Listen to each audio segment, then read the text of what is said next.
अस्सलामुअलैकुम। उम्मीद करता हूँ आप लोग जो है वो खैरियत से होंगे। तो आज जो है हमारा चैप्टर 5 स्टार्ट हो रहा है और जो कि है डिफरेंशिएशन ऑफ वेक्टर फंक्शंस। यानी अब आपके पास वेक्टर फंक्शन होंगे यानी वेक्टर्स होंगे और वो फंक्शन फॉर्म में होंगे, उसके ऊपर डिफरेंशिएशन अप्लाई करनी है। तो उसको देखते हैं और एक्सरसाइज 5.1 है। अच्छा, यहाँ पर मैं आपको बता दूँ कि भाई आप ग्रुप में ऐड होना चाहें तो हो सकते हैं। ग्रुप की फ़ीस है पूरे साल के लिए 3000 रुपये। याद रखिए ये पूरे साल की फ़ीस है। इसके अंदर आपको notes, guess paper, model paper, test session, recorded session, live session और इसके अलावा एप्लीकेशन का पीडीएफ, टेस्ट का पीडीएफ और बहुत सारा मटेरियल मिल जाता है। तो आप घर बैठ के ऑनलाइन अपनी अच्छी तैयारी कर सकते हो और अपने जो डाउट्स वगैरह हैं वो क्लियर कर सकते हो। याद रखना ये फ़ीस पूरे साल के लिए जस्ट एक टाइम देनी है, उसके अलावा और कोई फ़ीस नहीं है और कोई चार्जेस नहीं है। एक बात और याद रखिएगा, यहाँ पे वेक्टर अप्लाई हो रहे होंगे तो आई, जे और के ये आपको मिलेंगे देखने के लिए। ये हमारे वेक्टर को रिप्रेजेंट करेंगे और जहाँ स्केलर होगा वहाँ सिर्फ आपके पास कोई कोएफिशिएंट होगा या कोई नंबर होगा। सही है, कोई नंबर होगा या फिर कोएफिशिएंट इस तरह का दिया हुआ होगा। चलो अब इसको जो है वो चेक करते हैं एक्सरसाइज। तो स्टूडेंट ये रहा आपके सामने आपका जो है वो क्वेश्चन नंबर 1। कहते हैं फाइंड द डोमेन। अच्छा, डोमेन पता कीजिए। अब मैं आपको बता देता हूँ डोमेन क्या होती है और रेंज क्या होती है। सही है, मैं आपको ये बता देता हूँ और उसके बाद फिर जो है हम आगे पढ़ लेंगे। अच्छा, अब क्या रहे हैं आपने, डोमेन किसकी पता करनी है? Find the domain. डोमेन पता करें किसकी? वेक्टर फंक्शन की। अब देखो वेक्टर फंक्शन क्या होगा, आपके पास कोई वेक्टर होगा, उसको in the form of function दिया जाएगा। ये देखो ये आर आपके पास एक वेक्टर है। अब फंक्शन कैसे बना ये कि ये जो वेक्टर है ना आपका टी पे डिपेंड कर रहा है। सही है, देखो ये आपका एक्स कंपोनेंट हो गया, जो आपका आई होता है वो आपका एक्स कंपोनेंट होता है, जो आपका जे होता है वो वाई कंपोनेंट होता है और आपका जो के होता है वो जेड कंपोनेंट होता है। ठीक है, तो आपका जो वेक्टर है, वेक्टर आई जे के, सही है, आपको पता है वेक्टर है ये। फंक्शन क्यों है? क्योंकि टी पे डिपेंड कर रहा है। अच्छा, अब आपका जो वेक्टर फंक्शन है वो 2t है यानी एक्स कंपोनेंट, -3t है जो कि वाई कंपोनेंट है यानी जे कह सकते हो, और 1/t है जो कि है आपके पास क्या, जो कि आपके पास आपका जो है वो आपका z कंपोनेंट हो गया।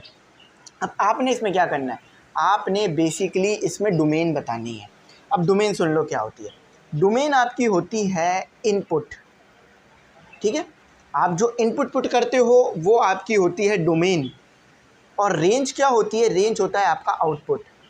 फॉर एग्जांपल मेरे पास एक फंक्शन है जो कि है 2x plus 3x² plus 2x। अब देखो ये जो मैं x की वैल्यू पुट करूँगा ना, इनपुट जो पुट करूँगा मैं, ये आपके पास हो जाएगी डोमेन।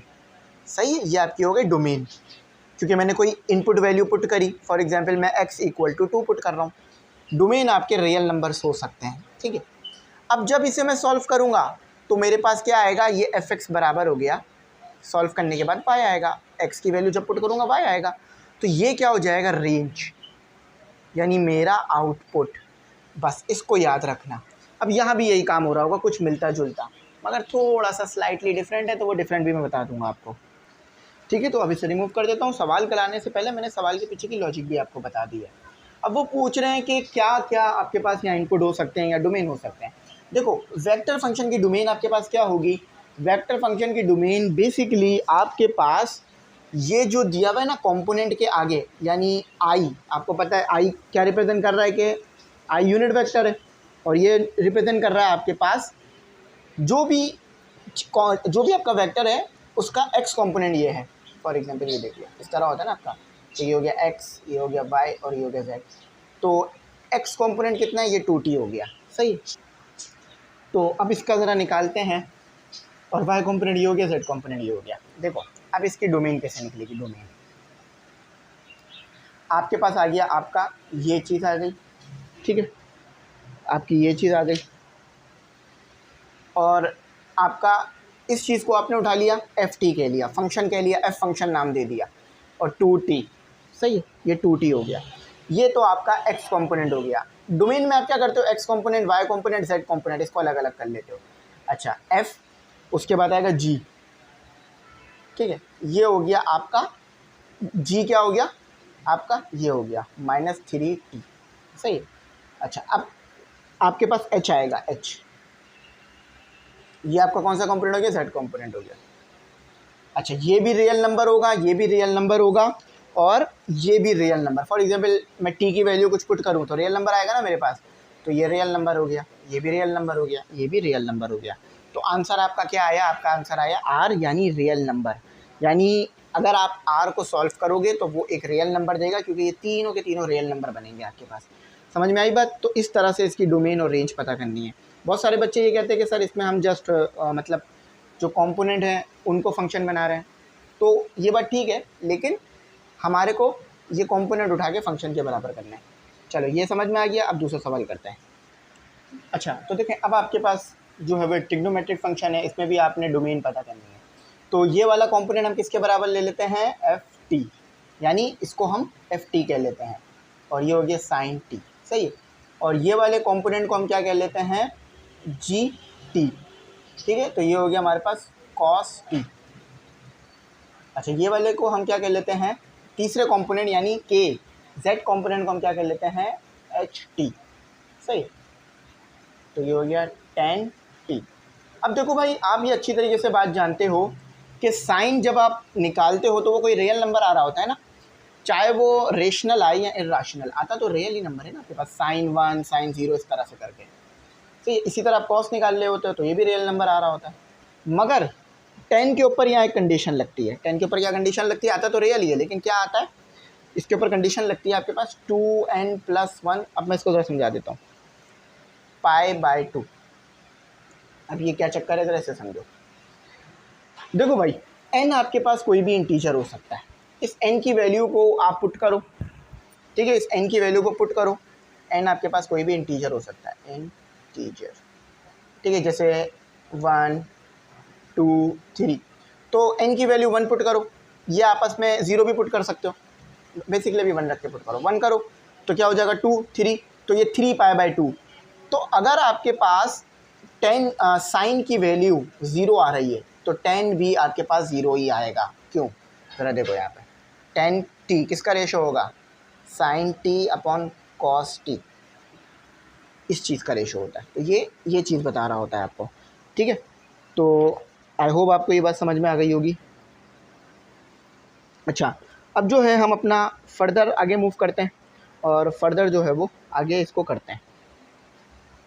अच्छा, अब हमारे पास हमारा तीसरा पार्ट होगा। अच्छा, अब आपके पास आ गया आपका एक और वेक्टर फंक्शन आ गया, इसमें भी आपने डोमेन निकाल के दिखानी है। तो चलो इसमें भी डोमेन निकालते हैं, तो उसी तरीके से निकलेगी जैसे पीछे निकाली। ये वाला जो कंपोनेंट हो गया एफ टी हो जाएगा आपका, सही है। तो ये क्या है, 1 - टी, और जी टी कौन सा वाला कंपोनेंट होगा आपके पास, ये वाला स्क्वायर रूट टी, और ये आपका क्या हो जाएगा, एच टी। तो ये हो जाएगा 1/t का स्क्वायर। देखो ये रियल नंबर देगा, ये तो सबको पता है ये रियल नंबर देगा, ठीक है।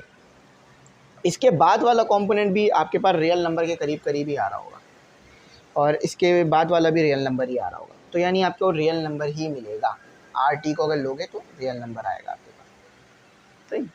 तो आई होप ये समझ में आ गया होगा। अब इसका जो है चौथा पार्ट करते हैं। अच्छा, अब आपके पास आपका एक और क्वेश्चन है, ये भी बड़ा मज़ेदार और आसान क्वेश्चन है। अब यहाँ पर ना इन्होंने इसे जी टी कह के बुलाया, पीछे तो वो आर टी कह रहे थे, लेकिन यहाँ इन्होंने जी टी कह दिया है, तो कोई मसला नहीं है।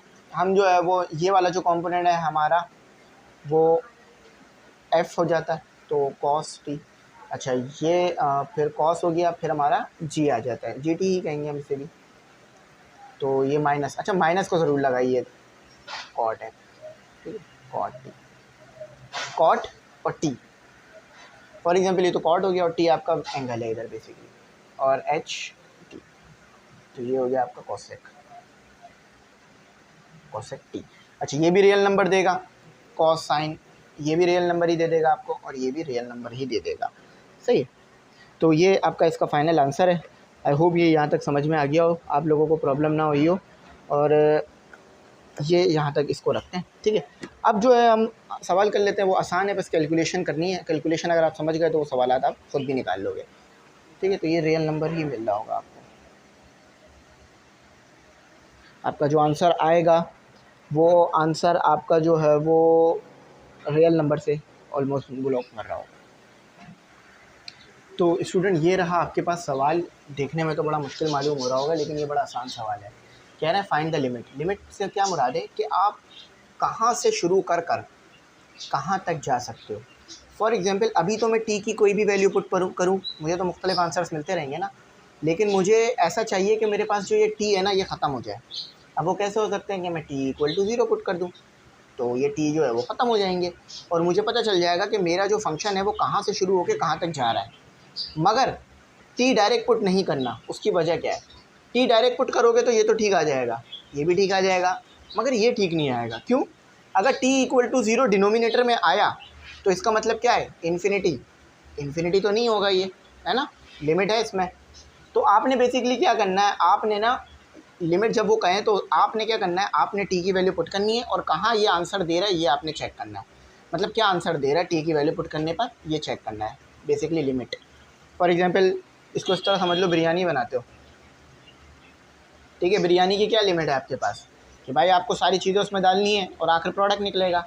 तो बिल्कुल यहाँ भी वैसा ही है, आपने टी पुट करना है और जहाँ तक ये जा रहा है आपको पता चल जाएगा टी इक्वल टू 0 पर। लेकिन मैं डायरेक्ट नहीं पुट कर सकता टी, उसकी वजह क्या है कि भाई ये चीज़ इनफाइनाइट हो रही है। आप बोलोगे सर ये चीज़ इनफाइनाइट हो रही है, मसला क्या है, बाकी तो सही है। नहीं, ये भी है इसमें, तो क्या करूँ मैं, इन्फिनिटी कर दूँ, रेशनलाइज कर देता हूँ। चलो आओ ज़रा सोल्यूशन करके दिखाता हूँ। सबसे पहले तो मैंने लिमिट लगानी है ना, तो मैं लिमिट लगा देता हूँ। लिमिट तो कहाँ से कहाँ तक जा रहा हूँ मैं लिमिट में, टी इक्वल टू 0 तक जा रहा हूँ मैं, ठीक है। और ये मेरा फंक्शन है, वेक्टर फंक्शन। इसको ऐसे कर लेना, ठीक है, 3t-1 और स्क्वायर ब्रैकेट आएगा आई, और आई जे के ख़त्म नहीं होगा, इसको आप साथ चलाते रहोगे। अक्सर बच्चे क्या करते हैं, कहते हैं सर आसान करने के लिए आई जे हटा देते हैं, तो आई जे के साथ है आपको चलाना पड़ेगा, ठीक है। चाहो तो इसको भी ब्रैकेट कर लो ताकि समझ में आ जाए, जे प्लस 1/9t+1 और ये के। अच्छा, वैसे तो लिमिट डायरेक्ट पुट हो सकती है, मगर मैं इसको रेशनलाइज करूँगा ताकि ये 0 ना जाए, ठीक है। तो यहीं पे कर लेता हूँ, यहाँ कर लेता हूँ, for t+3 + t divided by 1 minus square root 3। अच्छा, अब इसको करते हैं रेशनलाइज।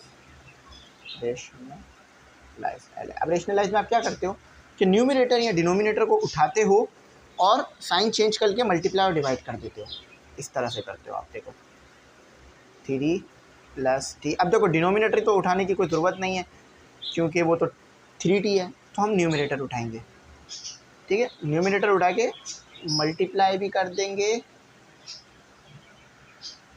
और डिवाइड भी कर देंगे, साइन तब्दील करके। अच्छा, अब देखो जो न्यूमरेटर्स हैं इसका और इसका, इसके ऊपर एक फार्मूला अप्लाई हो रहा है, कौन सा, a² - b² का। तो a² - b² का फार्मूला लगा देते हैं, a² - b² equal to a + b और a - b। देखो अभी आपको a + b और a - b की फॉर्म में लिखा हुआ है, तो आप जब इस पर फॉर्मूला लगाओगे तो क्या बन जाएगा, ये स्क्वायर में आ जाएगा, स्क्वायर में बंद हो जाएगा, सही है। अच्छा 3t तो सिंपल हो जाएगा, 3t + t। अब 0 नहीं आएगा आपके पास।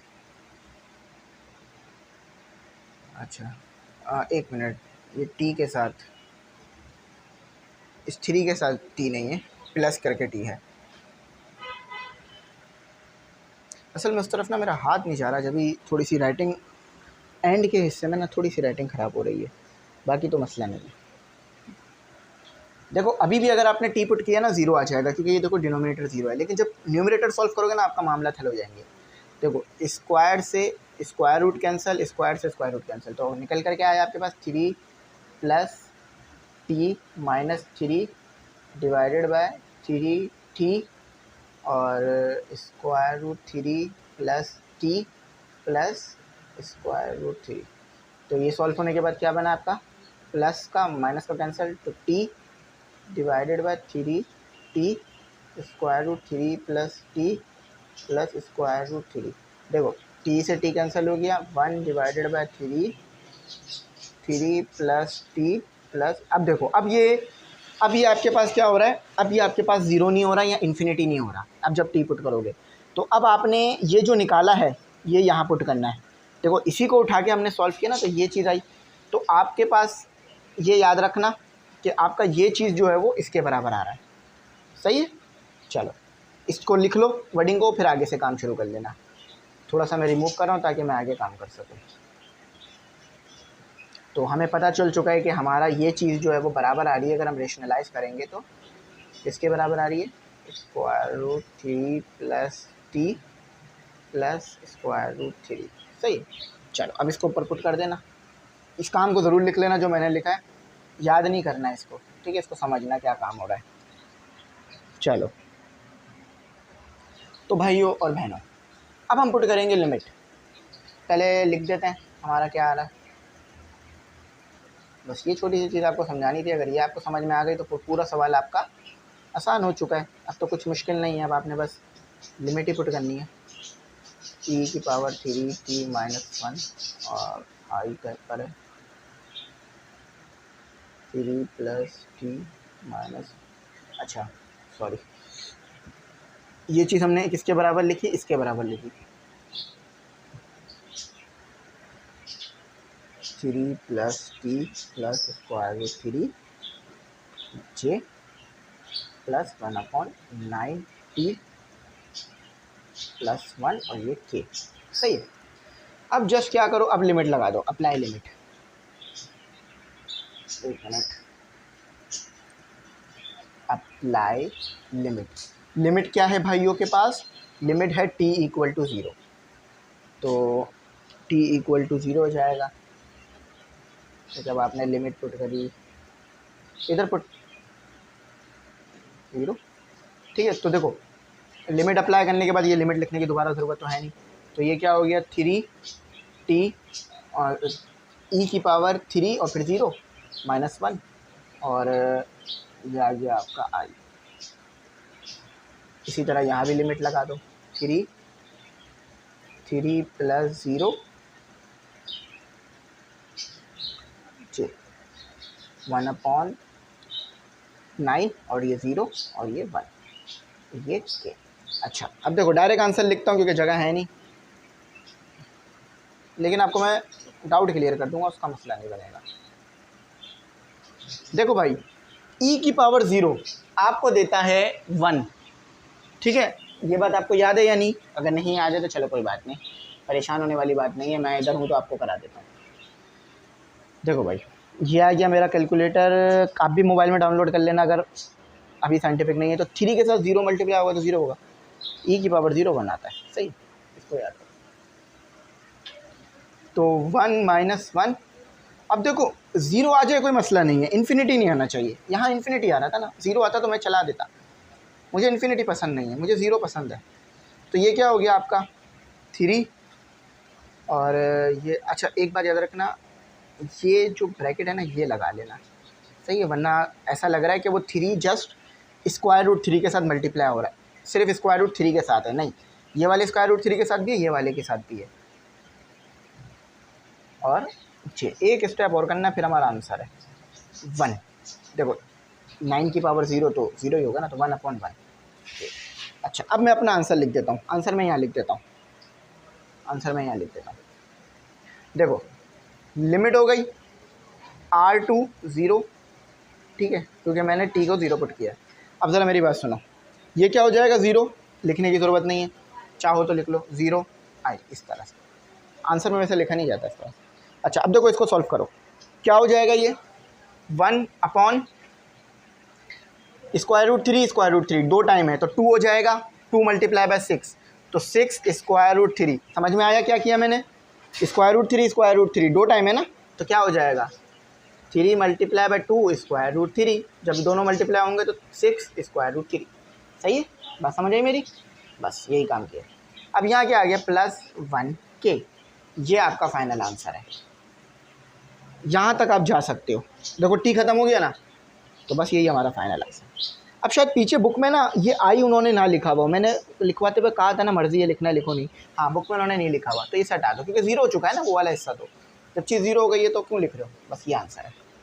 हाँ लिख भी दोगे तो पेपर में पूरे नंबर मिलेंगे। टीचर इस तरह की चीज़ों को गलती नहीं मानते, बल्कि ये बच्चे में एफिशिएंसी शो करता है कि बच्चे को इसका रूल पता है, बच्चे को इसका लॉजिक पता है। और आपको अगर लॉजिक पता है तो और क्या चाहिए, सारा सवाल लॉजिक पे ही तो हमें मुश्किल करता है। लॉजिक समझ में आ जाए फिर तो आप बोलते हो सर ठीक है मैं तो खुद करके ले आऊँगा, वैसे बहुत कम ही होता है ऐसा लेकिन आप मेहनत करो इंशाल्लाह अच्छा हो जाएगा।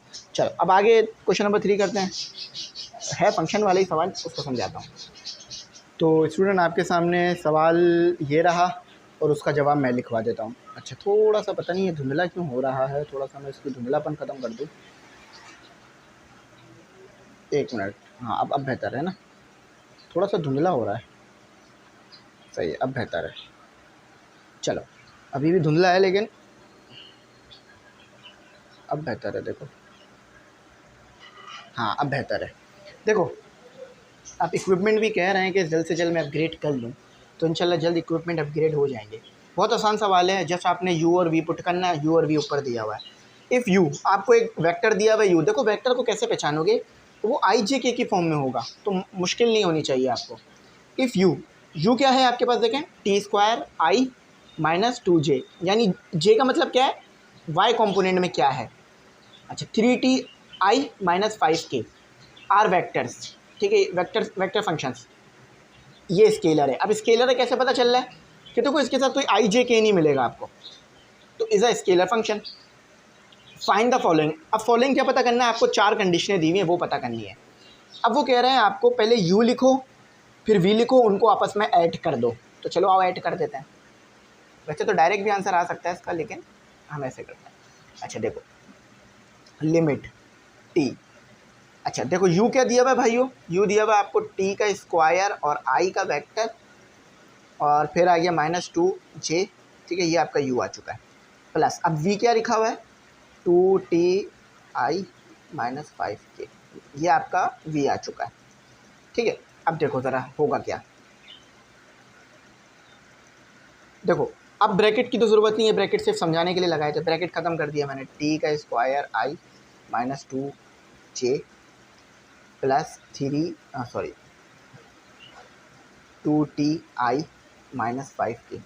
अब ये करो कि t को एक तरफ लिख, जिनके साथ i है ना उनको एक तरफ लिख लो ताकि कॉमन निकाला जा सके, और जिनके साथ i नहीं है उनको एक तरफ कर दो। i इसके साथ है तो पास पास लिख लो ताकि i को कॉमन लिया जा सके बाद में।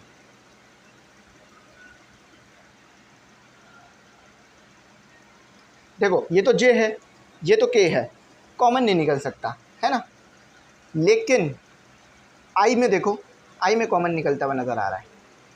एक तो ये टी स्क्वायर हो गया, ये प्लस 2t हो गया आपके पास, और i आपका कॉमन चला गया -2j। अब वो जो दोनों वेक्टर्स थे वो आपस में ऐड हो गए हैं इस तरह से। इसको मैं i के साथ ऐड नहीं कर सकता क्योंकि देखो इसके साथ i है, इसके साथ j है, इसके साथ i है, तो आपस में ऐड नहीं हो सकते हैं। अगर दोनों i होते तो ऐड हो जाता। अच्छा इसके साथ भी i था, इसके साथ भी i था, लेकिन मैंने जस्ट ऐसे लिख तो दिया, लेकिन ऐड मतलब आपस में वो सॉल्व नहीं हो रहे हैं, क्यों, क्योंकि इसके साथ टी स्क्वायर और इसके साथ t है, तो इसलिए। अब लिमिट अप्लाई कर दो, अप्लाई लिमिट, बस यही काम करना था इसमें और कुछ नहीं करना था। तो t इक्वल टू 0 है, तो 0 का स्क्वायर प्लस 2 और 0, ये आई हो गया। अच्छा एक चीज़ कर लो कि यूनिट वेक्टर है ना, तो ऐसे कर। अब देखो इसके साथ तो t है नहीं तो नहीं आ सकता, इसके साथ भी t नहीं है तो नहीं आ सकता, तो ये क्या आ गया, ये आपके पास 0 हो गया, i आपके पास कंपोनेंट आ ही नहीं रहा, तो आपके पास क्या आ रहा है, जस्ट -2j माइनस 5k। ये आपका सॉल्व होने के बाद आंसर आ रहा है, जब हमने इन दोनों को आपस में ऐड कर लिमिट अप्लाई करी। तो चेक करते हैं कि ठीक है गलत है। गलत इस तरह आया होगा कि अगर कैलकुलेशन कोई मिस्टेक में कर चुका हूँ तो गलत होगा, नहीं बिल्कुल ठीक है। अच्छा उन्होंने वो 2i लिखा हुआ है उसे आंसर में, नहीं ये i नहीं है भाई, j है, देखो ना i तो ख़त्म हो गया ना हमारा, देखो ना ये भी i था, ये भी i था, अगर t इधर पुट कर दूँ और इधर देखो ना ये भी i लिखा हुआ है वाजे, मैं एक बार फिर भी चेक कर लेता हूँ, हाँ ठीक है। तो देखो यहाँ भी अगर 0 पुट करूँगा तो i ख़त्म, वहाँ भी 0 पुट करूँगा i ख़त्म, बस j बच रहा है, तो हमने सही किया है, अल्हम्दुलिल्लाह हमने सही किया, ये i नहीं है j है, शायद उन्होंने i लिखा हुआ है उसे, गलती हो गई हो, मगर जे है, आई नहीं है। ठीक है, चलो ठीक है, हमने ठीक किया भाइयों, हमने ठीक किया है भाइयों, आप भरोसा कर सकते हो। चलो भाइयों, अब हम जो है वो वीडियो नहीं रोकेंगे, क्योंकि वीडियो रोकने से हम भी बोर हो जाते हैं। तो थोड़ा सा हम क्या करेंगे कि हम, देखो मैं बोल रहा हूँ तो मैं भी तो काम कर रहा हूँ ना, और काम काम जब आप कर रहे होते हो तो आपका टाइम बहुत अच्छा गुजर जाता है। तो आप भी काम करो, अपनी ज़िंदगी में मेहनत करो। अच्छा, लिमिट t इक्वल टू 1। अच्छा, अब देखो डॉट प्रोडक्ट है। अब डॉट प्रोडक्ट सॉल्व करना आता है ना आपको? चलो नहीं आता तो कोई मतलब वाली बात नहीं है। देखो डॉट प्रोडक्ट आपको सॉल्व करना आता है। आप फोर्स का डॉट प्रोडक्ट लेते थे। देखो बेसिकली ये वेक्टर्स ही हैं, कोई फोर्स होगा, वोल्टेज होगा, या कोई कुछ चीज़ होगी। वोल्टेज नहीं हो सकता, बल्कि इलेक्ट्रिक फील्ड होगी, क्योंकि वोल्टेज स्केलर क्वांटिटी है। तो W is equal to F dot D. इसका आपने वेक्टर प्रोडक्ट डॉट प्रोडक्ट लिया होगा बहुत बार, डॉट प्रोडक्ट या आपके पास स्केलर प्रोडक्ट। तो यहाँ बिल्कुल वही काम करना है, सही है। चलो मैं करके दिखाता हूँ कि आई वाला आई के साथ, जे वाला जे के साथ डॉट होगा, और अगर जे नहीं है तो उसका मतलब है ज़ीरो। चलो करके दिखाता हूँ ताकि आपको ना याद आ जाए सारी चीज़ें, फिर आप इसको याद रखना, ठीक है। तो देखो आई क्या है आपके पास, सॉरी यू क्या है आपके पास, टी का स्क्वायर, और ये -2j डॉट हो गया आपका वी क्या है 2t, और ये 5k। सही है, मैंने वी और यू पुट कर दिया जैसे। अच्छा देखो डॉट प्रोडक्ट में आप क्या करते हो, डॉट प्रोडक्ट में आप करते हो कि आई वाले को जस्ट आई के साथ मल्टीप्लाई करते हो। आई को के के साथ अगर मल्टीप्लाई कर भी दो, फॉर एग्जांपल आप ऐसे लिख दो कि 5t स्क्वायर, क्योंकि मल्टीप्लाई तो हो सकते हैं ना आपस में, लेकिन आपके पास क्या आएगा, आई का यूनिट वेक्टर और डॉट के, तो ये होता है ज़ीरो। ज़ीरो होगा तो वो भी ज़ीरो हो जाएगा। इसीलिए हम करते नहीं हैं, हमें पता होता है लेकिन हम करते नहीं हैं। लेकिन आई डॉट आई ज़ीरो नहीं होता, वो 1 होता है। तो टी 2, देखो 1 मल्टीप्लाई बाई 2, तो 2 हो गया, तो कोई यहाँ 1 है ना, और क्यूब हो गया, ये आपका तो हो गया सॉल्व, डॉट ले लिया अब आपने। अच्छा अब देखो जे यहाँ पर नहीं है, ठीक है, तो जे ज़ीरो के साथ डॉट होगा, क्योंकि यहाँ है ही नहीं, जे की क्वांटिटी नहीं है, तो जे ज़ीरो हो गया, आगे ज़ीरो कर देंगे। माइनस माइनस, अब के भी नहीं है, तो -5 0 और के। देखो अगर यहाँ पर के होता तो मैं के को के के साथ करता, अगर यहाँ पर जे होता तो जे को जे के साथ करता, लेकिन यहाँ जे नहीं होता तो उसकी जगह ज़ीरो लिख दिया, यहाँ पर के नहीं था तो उसकी जगह ज़ीरो लिख दिया, सही। तो ज़ीरो तो आपको पता ज़ीरो दे देगा, उसका तो कोई मसला नहीं है। डॉट प्रोडक्ट का ना थोड़ा सा मैंने आपको लॉजिक बताया है यहाँ पर कि डॉट प्रोडक्ट आखिर होता क्या है। देखो 1 आई डॉट आई 1 होता है, 2t क्यूब हो गया, तो ये 1 हो गया, ये 0 और ये भी 0। अच्छा अब आपने अप्लाई लिमिट करनी है, अप्लाई, क्योंकि हमें लिमिट भी नहीं करनी ना, अप्लाई लिमिट। तो t इक्वल टू 1, तो आंसर आप समझ चुके हो क्या आ रहा है, 2 इसका आंसर है। तो जब आपने ये चीज़ सॉल्व करी तो इक्वल टू 2 निकल कर आया। अच्छा डॉट प्रोडक्ट में जो वेक्टर क्वांटिटी होती है, दो वेक्टर क्वांटिटीज़ मिलकर स्केलर बना लेती हैं, इसीलिए इसके साथ आई जे के नहीं आ रहा, सही है। चलो अब चेक कर लेते हैं, तो बिल्कुल सही है, 2 ही आना था। देखा आपने कितना ज़बरदस्त काम किया मेरे साथ मिलकर, बस ऐसे ही आप लोग करते रहें काम, अच्छा तो फिर आपकी पेपर की तैयारी हो जाएगी। देखिए मैं मानता हूँ कोर्स ज़्यादा है, नो डाउट आर्ट पे बर्डन भी है, मगर इसी चीज़ के तो आपको नंबर मिलते हैं कि आप इतना ज़्यादा कोर्स होने के बाद भी, इतना ज़्यादा कंपटीशन होने के बाद भी, इतनी ज़्यादा चीज़ें मुश्किल होने के बाद भी मेहनत करते हैं, सीखते हैं, समझते हैं, अपना टाइम देते हैं, अपनी ज़िंदगी का कीमती वक्त देते हैं, और इसके फिर आपको नंबर मिलते हैं, और फिर आपको आगे अच्छी यूनिवर्सिटी में एडमिशन मिल जाता है। तो मैं ये नहीं कह रहा कि आसान है, बस मैं ये कह रहा हूँ कि आप इसी चीज़ के लिए तो मेहनत करते हैं। अच्छा ये आ गया आपका यू, अब डॉट नहीं हो रहा, अब क्रॉस हो रहा है। क्या हो रहा है अब, क्रॉस।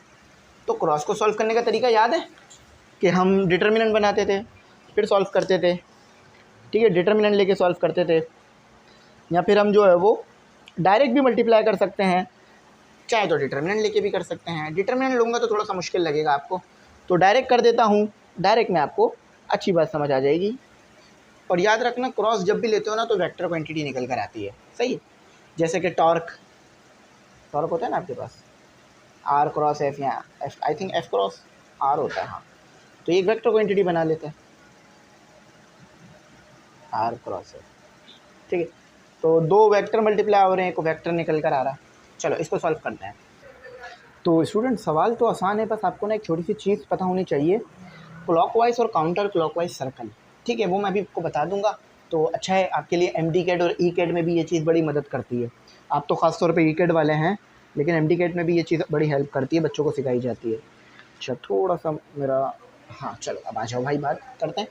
देखो u की वैल्यू लिख दो, याद रखना ये क्रॉस है, क्रॉस का मतलब मल्टीप्लाई होंगे, डॉट नहीं है, सही है, अलग तरीका है बिल्कुल। अच्छा तो u क्या है, t का स्क्वायर i माइनस 2j, ये आ गया आपका। अच्छा v क्या है आपका 2ti, और आपने अपने वेक्टर्स बिल्कुल सही लिखने, i j के में गलती नहीं होनी चाहिए। अच्छा चलो अभी देखना वेक्टर आंसर ही आएगा। अच्छा देखो हम लिमिट भी लगा देते हैं डायरेक्ट, यहीं तक लिमिट, यहीं पे लिमिट लगा देते हैं, क्योंकि आगे सॉल्व करेंगे तो थोड़ा सा ना मुश्किल हो जाएगा, टी फिर हमें कॉम्प्लिकेट करेगा, तो हम यही सॉल्व कर देते हैं। अप्लाई लिमिट, पहले वाले सवाल में भी आप शुरू में ही लिमिट लगा सकते थे, वो भी हो जाता, कोई मसला नहीं था उसमें भी, तो लेकिन वो इतना कोई मसला कर नहीं रहा था, तो इसलिए वहाँ करा नहीं। अच्छा 1 का स्क्वायर और आई,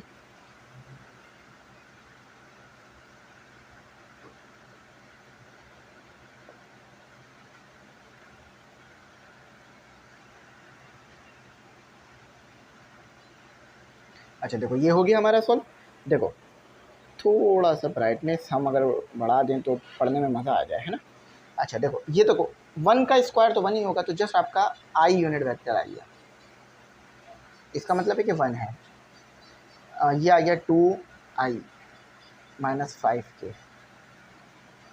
अच्छा अब देखो ये लगाने की ज़रूरत नहीं, क्योंकि लिमिट पुट हो गई है ना, ये लगाने की ज़रूरत नहीं है।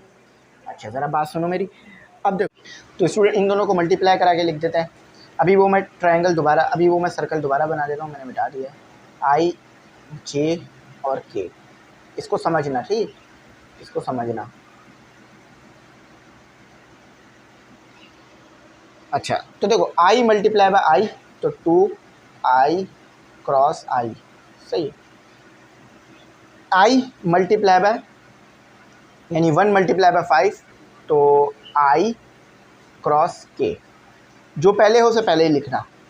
-2 मल्टीप्लाई बाय 2, तो हो गया 4, पर माइनस प्लस माइनस, जे क्रॉस आई, जे क्रॉस आई। अच्छा जे क्रॉस के, तो ये हो गया, यहाँ पे लगा दूंगा मैं -10 जे क्रॉस के, सही है, जे क्रॉस के, ये छोटा सा लिखा है जे क्रॉस के है। अच्छा अब देखो याद रखना आई जे हमेशा के बराबर होगा, मगर नेगेटिव होगा या पॉजिटिव ये आपको चेक करना होगा। और एक और बात याद रख लो, आई क्रॉस आई हो या जे क्रॉस जे हो या के क्रॉस के हो, ये 0 के बराबर आता है, तो ये तो 0 आ गया। अच्छा अब देखो आई और जे, अगर आप एंटी क्लॉकवाइज जा रहे हो तो नेगेटिव आएगा साइन, और अगर क्लॉकवाइज आ रहे हो, और अगर क्लॉकवाइज आ रहे हो, देखो एंटी क्लॉकवाइज आ रहे हो तो नेगेटिव, और क्लॉकवाइज आ रहे हो तो पॉजिटिव होगा। काउंटर क्लॉकवाइज नेगेटिव और क्लॉकवाइज पॉजिटिव। तो अभी हम क्या चेक कर रहे हैं, आई जे, सॉरी आई के चेक कर रहे हैं, आई के यानी एंटी क्लॉकवाइज, देखो आई से के आ रहे हैं एंटी क्लॉकवाइज, तो ये तो पता है हमें कि आना जे है, लेकिन नेगेटिव में आएगा, क्यों, क्योंकि आई से के पर आए हैं हम। जे और आई दोबारा देखो एंटी क्लॉकवाइज जा रहे हैं, हमें तो पता है के आना है, लेकिन नेगेटिव का आएगा, जे क्रॉस आई नेगेटिव के बराबर होता है, ये याद रखना, काउंटर क्लॉकवाइज और क्लॉकवाइज। अच्छा देखो जे और के क्लॉकवाइज जा रहे हैं, है ना, क्लॉकवाइज जा रहे हैं ना, जे और के हमेशा आई के बराबर होगा, मगर क्लॉकवाइज जा रहे हैं तो पॉजिटिव में आएगा। अब इसको सॉल्व कर लो, तो 0 हो गया, ये हो गया आपके पास 5j प्लस 4k माइनस, ये माइनस नहीं होगा, देखो माइनस माइनस प्लस आएगा, ये प्लस हो गया, ठीक है। देखो माइनस माइनस प्लस, मैंने वो लिख माइनस दिया था तो अब प्लस कर दिया, बाकी सही है। तो 10 आई, ज़्यादा बड़ी गलती होती तो फिर मैं उसको सही शुरू से करा देता, बाकी सब सही है। समझ में आया? अब बस ये चीज़ आपने याद रखनी है जो मैंने सर्कल बना के आपको समझाया, क्लॉकवाइज एंटी क्लॉकवाइज। अगर ये आपने याद रख लिया तो फिर आपके लिए इस तरह के कोई भी सवाल मुश्किल नहीं होंगे। 10i + 5j + 4k, बिल्कुल ठीक हो गया बात आपकी। अब आ जाओ आगे चलते हैं, एक सवाल और करते हैं। अच्छा, अब देखो इसमें सिंपल है कि आपके पास स्केलर मल्टीप्लाई हो रहा है। देखो ये h स्केलर है और मल्टीप्लाई हो रहा है वेक्टर के साथ, तो ये सिंपल है, कोई मसला नहीं करेगा आपको ज़्यादा समझने में। तो अब स्केलर क्या है 3t, वेक्टर क्या है t का स्क्वायर i, और जब स्केलर मल्टीप्लाई होता है वेक्टर के साथ तो वो वेक्टर बन जाता है। देखो 3 मैंने टी स्क्वायर के साथ किया तो 3t³ हो गया, ये t है और ये स्क्वायर है i, और 6tj हो गया। स्केलर सिंपल सबसे मल्टीप्लाई हो जाएगा i j के। अच्छा अब देखो अप्लाई लिमिट कर दो, अप्लाई लिमिट, तो लिमिट क्या है आपकी t = 0 है, तो 3 और ये 0 नहीं बल्कि 5 है, 5 है भाई, 0 नहीं, तो ये हो गया 5³ i - 6 और 5 और ये j, ठीक है। अच्छा अब 5³ ले लो, 5³ होता है 125, कैलकुलेटर से भी चेक कर सकते हो। तो 5³ ले लो, 5³ जो है वो आपके पास 125 आ गया, 125 × 3 कर दो,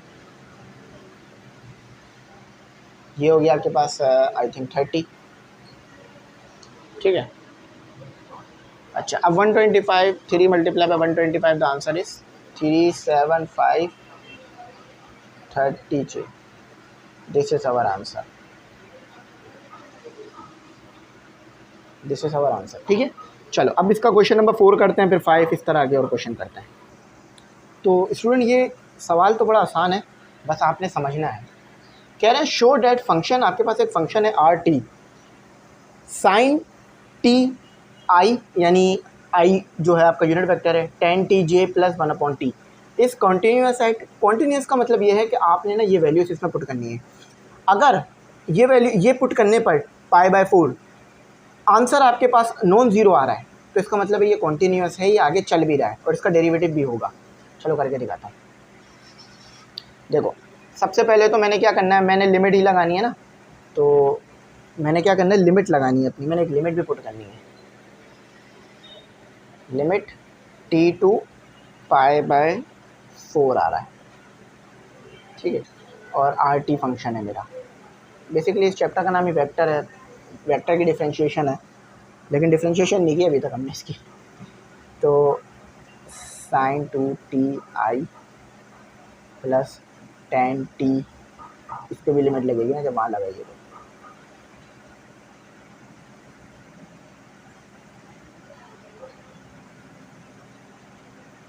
sin 2t i + tan tj + 1/k 1/t, ठीक है। अब अप्लाई लिमिट करो, अप्लाई लिमिट, तो लिमिट में क्या पुट होगा, t = π/4, तो आपके पास क्या आ रहा है, लिमिट t π/4 r और ये t। अच्छा देखो अब इधर पुट करो, sin square π/4 + tan π/4 j i और +1/π/4 k, इसको थोड़ा बड़ा कर लो। अच्छा देखो अब ज़रा कैलकुलेटर ले लो, कैलकुलेटर को रेडियन में कर लो और ये ज़रा चेक कर लो कि ये क्या जवाब दे रहा है आपको। अच्छा देखो, तो जब आप sin π/4 करोगे तो आई थिंक ये देगा आपको √2, देखो ये देगा आपको √2/2, सही है।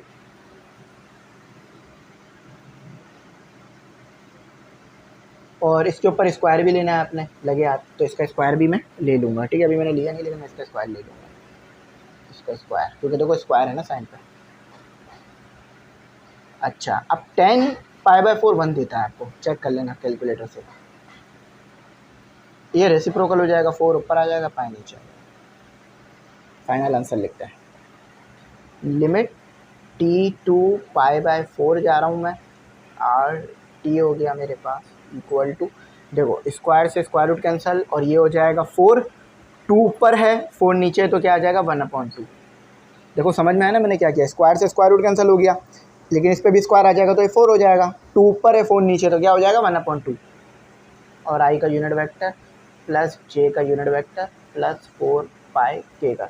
अब देखो इसका आंसर आ रहा है, यानी ये कॉन्टीन्यूअस है। ठीक है, कॉन्टीन्यूअस।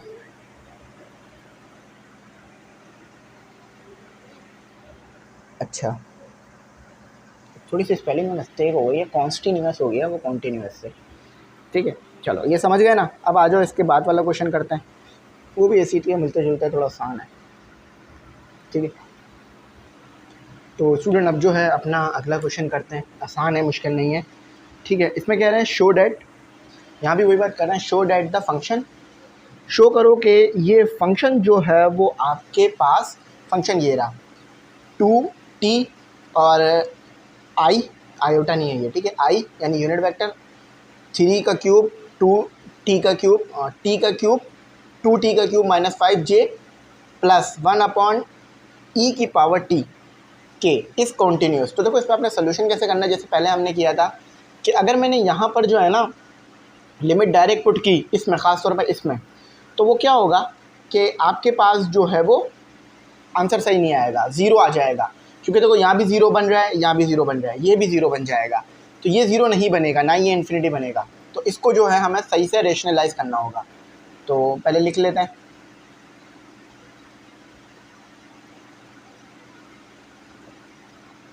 ठीक है, ये मैंने अपना सवाल उतार दिया, -5j प्लस 1/e⁻t।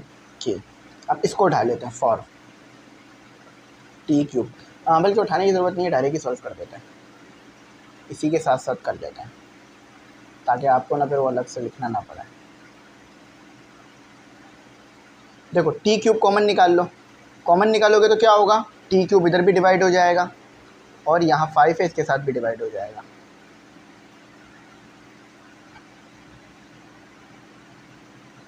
अच्छा, लिमिट है कि अभी लिमिट मैंने लिखी नहीं है, लेकिन आगे लिख दूँगा,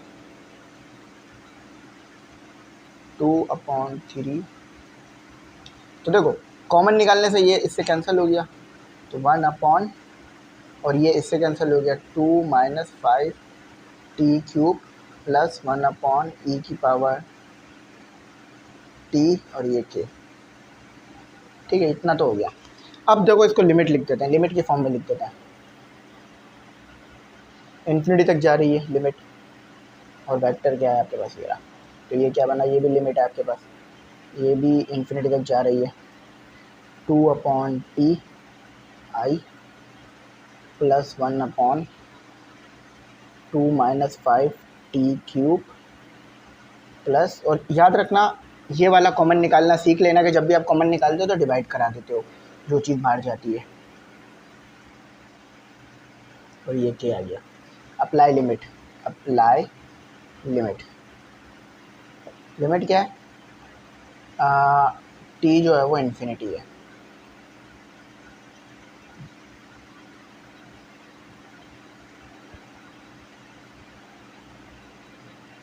देखो इधर लिमिट लग गया तो ये 2, तो ये इन्फिनिटी है, इन्फिनिटी अगर डिनोमिनेटर में तो वो ज़ीरो कर देता है,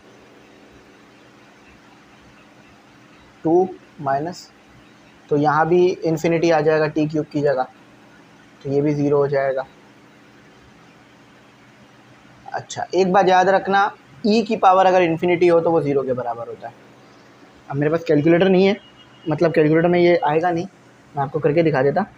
ई की पावर अगर टी हो तो वो इन्फिनिटी हो जाता है,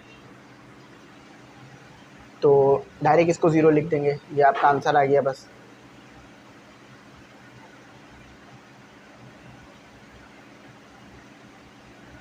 देखो ये ज़ीरो हो गया, ये हो गया 1/2, क्योंकि देखो 5/∞ ये भी 0 होता है, इन्फिनिटी डिनोमिनेटर में आता है तो 0 हो जाता है। ये भी इन्फिनिटी होगा तो ये भी 0 हो जाएगा, तो ये जे आ गया आपके पास ऊपर भी देखो। ठीक है, तो फाइनल आंसर आपका क्या आया, लिमिट टी से इन्फिनिटी, ये हो गया 1/2 जे। ये आपका फाइनल आंसर है। आई होप कि ये आपको समझ में आया हो। ठीक है, चलो अब अपना आखिरी क्वेश्चन करते हैं और उसके बाद इस एक्सरसाइज को ख़त्म करते हैं। चेक कर लेने आंसर ठीक है गलत है। हाँ कॉन्टीन्यूस है। अच्छा हमें ये बताना था कॉन्टीन्यूस है या नहीं, तो भाई ये कॉन्टीन्यूस है। ठीक है, हमारा आई जे के में से कुछ एक तो आ रहा है ना, तो कॉन्टीन्यूस है। चलो अब आखिरी करते हैं। तो स्टूडेंट इस सवाल में आपने क्या करना है, फॉरवर्ड वैल्यू ऑफ टी की वैल्यू निकालनी है। ठीक है, for the following vector functions are continuous, और ये भी ध्यान रखना है कि फंक्शंस कॉन्टीन्यूस होंगे। अच्छा आपको याद होगा कि हमने आई थिंक चैप्टर नंबर 2 के अंदर जो है ये चीज़ पढ़ी थी कि किस तरह से आप लिमिट, मतलब जिन सवालों में लिमिट लग रही होती है उसमें टी निकालते हैं या एक्स निकाल रहे होता है।